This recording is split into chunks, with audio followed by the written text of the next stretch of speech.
Bonjour, voici comment évaluer de façon manuscrite avec l'application Google Classroom. Vous pouvez utiliser cette option avec un iPad ou avec un Chromebook en allant chercher l'application dans le Google Play.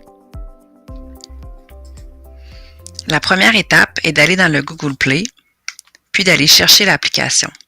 Même si vous avez déjà Google Classroom dans vos options de la G Suite, donc dans les applications de base, l'application du Google Play est différente. Elle est vraiment comme la même interface que sur un iPad ou sur votre appareil cellulaire. Donc, lorsque vous êtes dans l'application, vous allez dans votre classe.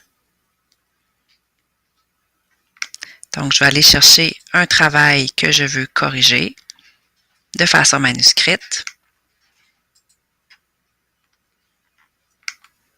Donc, j'ai ici un texte en Google Doc. Je pourrais le faire aussi avec un Google Slide sans problème. Je pourrais venir ici en cliquant à droite, ouvrir le texte dans mon navigateur Google Chrome et corriger comme avec le Classroom habituel, c'est-à-dire en surlignant, en mettant des commentaires dans la marge. Mais ici, ce qui m'intéresse, c'est d'utiliser les surligneurs. La correction manuscrite. Donc, pour débuter, en bas, vous voyez différents types de crayons. Donc, je pourrais venir mettre soit du texte ou venir surligner. Moi, je vais choisir le surligneur. Il y a aussi plusieurs options de couleurs. Donc, je sais qu'il y a certains enseignants qui aiment bien mettre une couleur avec un type d'erreur. Donc, je ne sais pas, mes erreurs d'orthographe en jaune, ma conjugaison en bleu, etc. Ça, c'est vraiment libre à vous.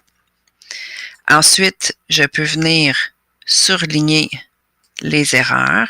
Idéalement, si vous avez un appareil tactile, c'est encore mieux, donc c'est plus rapide. Je pourrais venir aussi écrire des trucs dans la marge.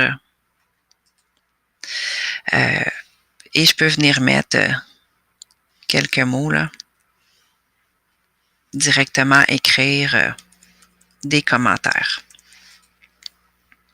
Une fois que j'ai terminé ma correction manuscrite, je viens en haut à droite, appuyer sur la disquette pour sauvegarder. Ce que ça fait dans le compte de l'élève, en fait, si vous voyez ici, c'est que ça fait comme une acétate, dans le fond, un PDF avec l'écriture sur le doc. Donc, l'élève, si je regarde, l'élève pourra voir sa correction et avoir accès à son texte original. C'est exactement le même principe avec un iPad. Et vous pouvez aussi, comme à l'habitude, mettre des commentaires privés dans le texte. Donc, c'est une façon différente, des fois un peu plus rapide de corriger. Il y a plusieurs enseignants qui me disent qu'ils trouvent ça long de corriger à l'ordinateur. Donc, c'est une façon, surtout si vous avez des appareils tactiles, d'accélérer un petit peu le rythme. Donc, c'était Catherine Hull de la Commission scolaire Marguerite Bourgeois.